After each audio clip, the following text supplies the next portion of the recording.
지성소TV 시청자 여러분 반갑습니다. 대구 진리의 성산교회 윤희주 사모입니다. 제가 여러분들을 굉장히 오랜만에 뵙는데요. 그 이유는 그동안 저희 큰아이가 고3이라서 제가 심적으로나 시간적으로나 여유가 없었던 게 가장 큰 이유였고, 또 한 가지는 몇몇 유튜버 분들이 제 동영상 내용을 마치 자신의 것처럼 도용할 뿐만 아니라 제 동영상을 본인이 운영하는 카페에 운영자만 볼 수 있는 운영자 보관함에다가 넣어놓은 걸 저희가 우연히 발견하게 되었기 때문입니다. 외국에서는 저작권 같은 지적 재산권을 굉장히 중요하게 생각하기 때문에 그런 행위에 대해서 법적으로도 철저한 제재를 가한다거나 도덕적으로, 윤리적으로도 심한 질책을 가하는 게 통상적인 상식이죠. 그러나 우리나라의 정서상 오히려 피해를 입은 사람을 더 비난하는 게 더 일반적이죠. 그것을 알기 때문에 아무 말 하지 않는 것입니다.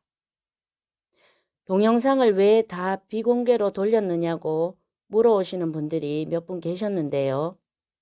바로 이런 이유 때문이고요. 앞으로 필요하다고 생각되어지는 때에 필요한 영상들은 차츰 오픈하도록 하겠습니다. 마태복음 10장 16절에 보면 주님께서 비둘기처럼 순결하라고 하셨을 뿐만 아니라 뱀처럼 지혜로워라 라고도 하셨기 때문입니다.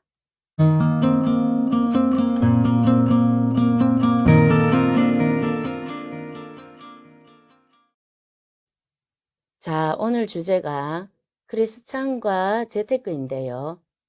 요즘 같은 시국에 여러분들은 어떻게 지내고 계십니까? 또 그동안 주 안에서 평안하셨습니까?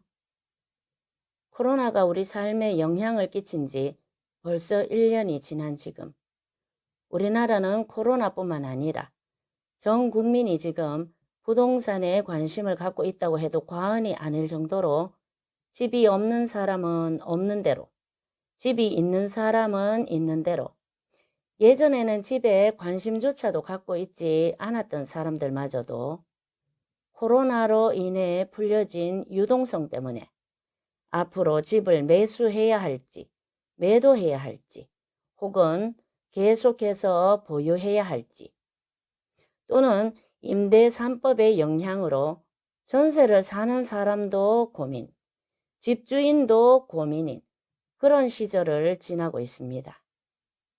그뿐만이 아니죠. 남녀노소를 불문하고 주식에 대한 열풍이 지나쳐서 광풍이 일어난 지도 이미 한참이 되었죠.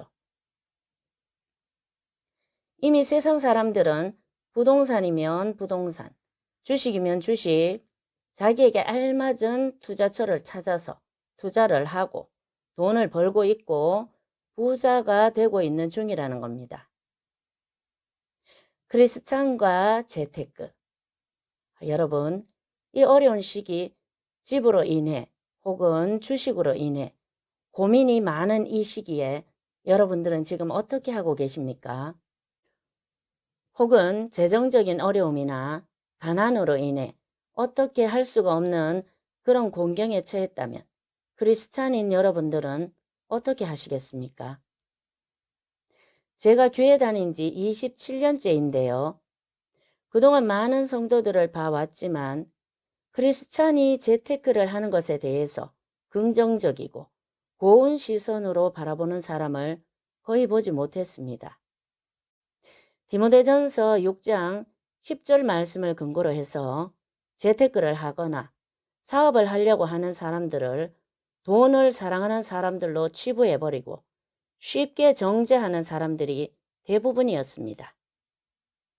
디모데전서 6장 10절 말씀뿐만이 아니죠.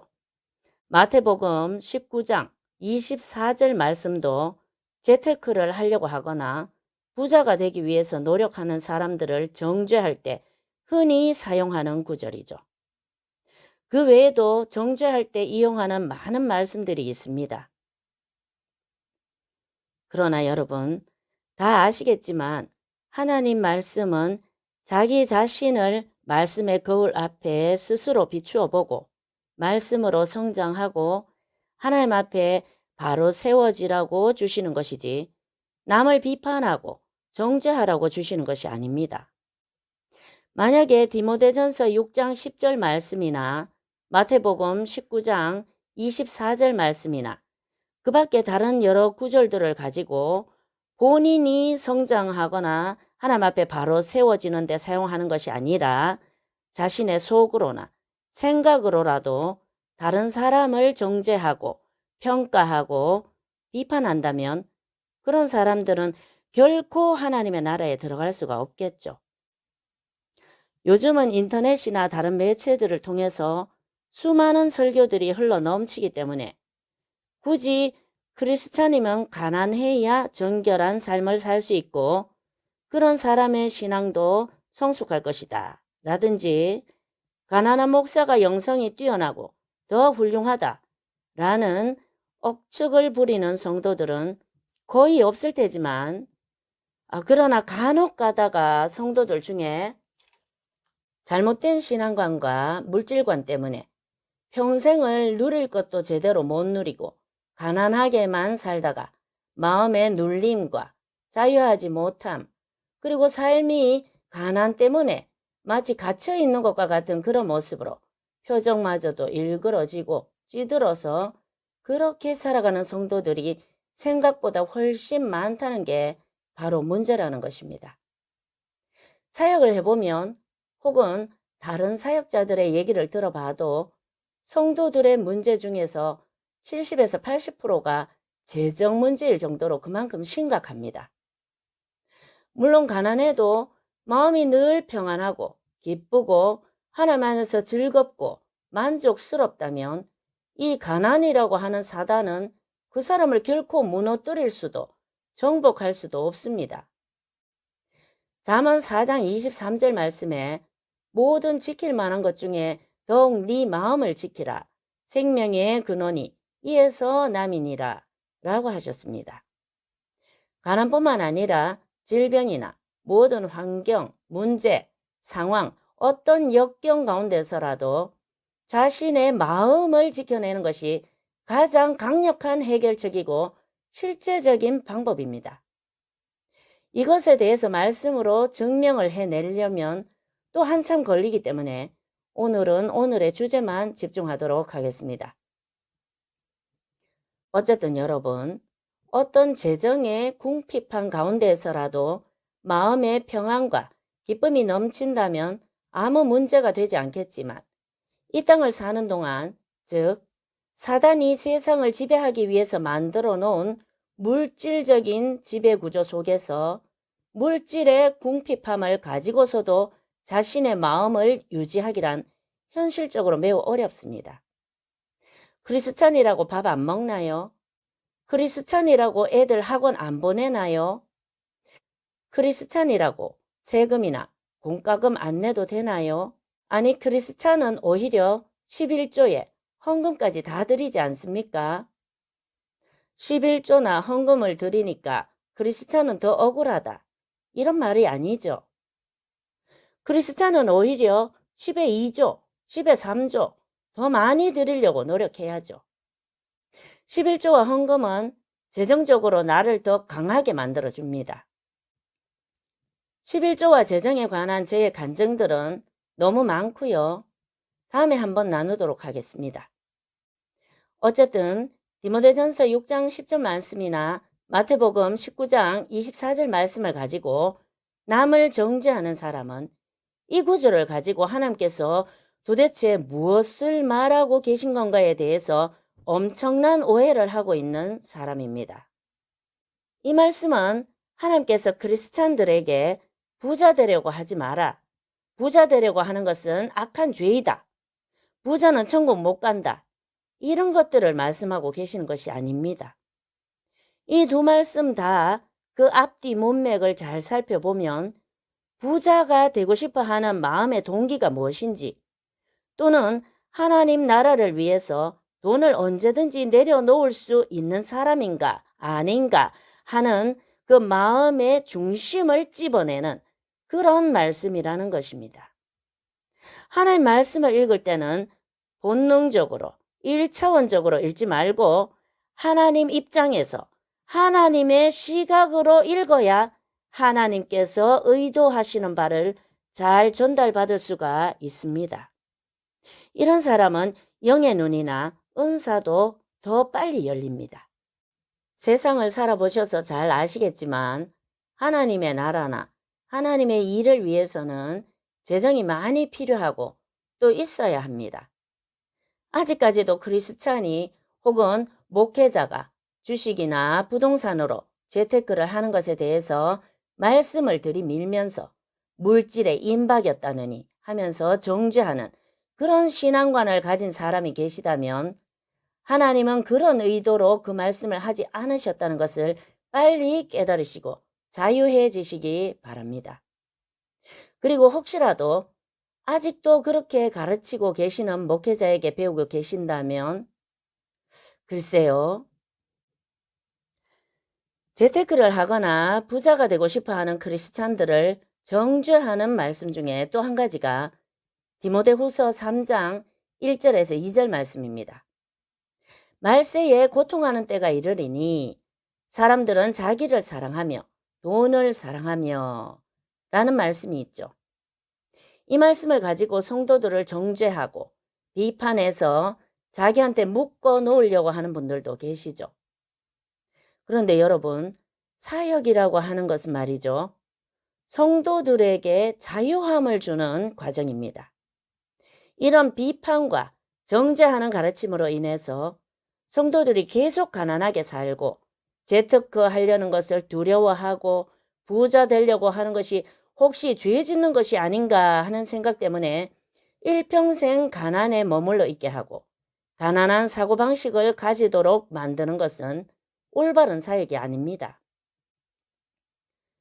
주의 영이 있는 곳에는 자유함이 있다고 하지 않습니까? 그렇게 가르치는 사람들이 정작 본인은 어디에 사는지 한번 살펴보시기 바랍니다.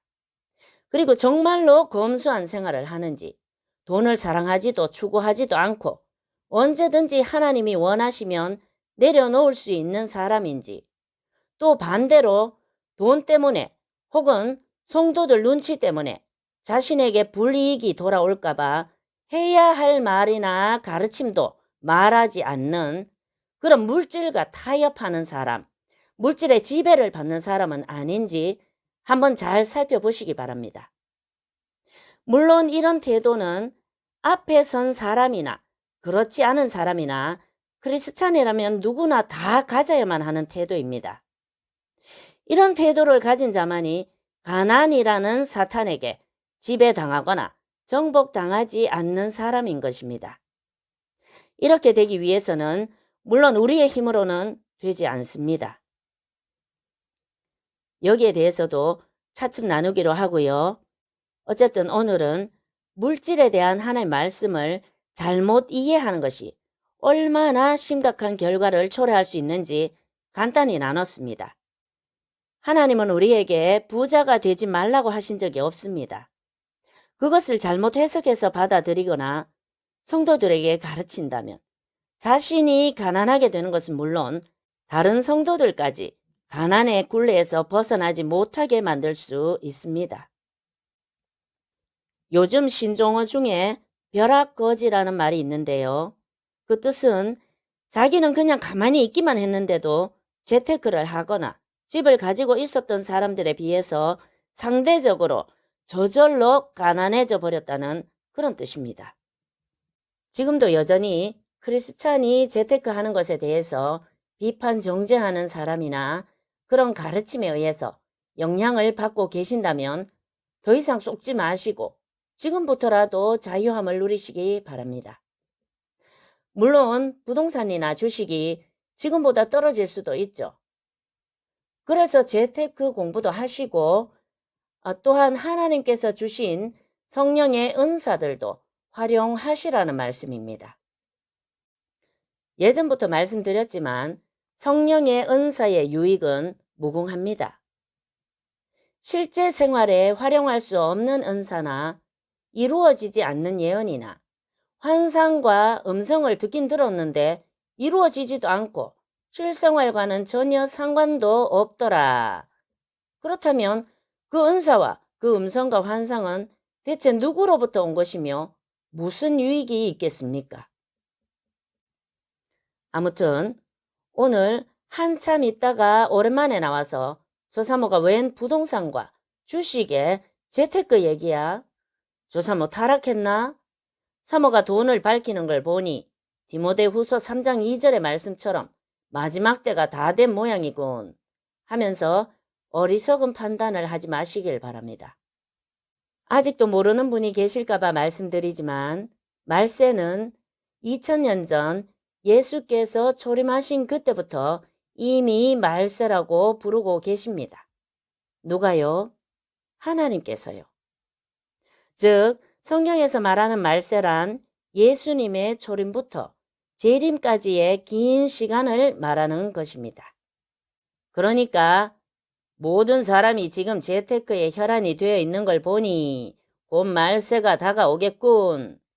이렇게 생각하시는 분이 계시다면 성경의 시어자도 모르시는 분이시니 성경 공부 열심히 하시기 바랍니다. 자, 그러면 다음 시간에는 우리가 이 성령의 은사들을 재테크와 실생활에 어떻게 활용을 해볼 수 있는지에 대해서 함께 얘기해 보도록 하겠습니다. 지금까지 시청해 주셔서 감사합니다.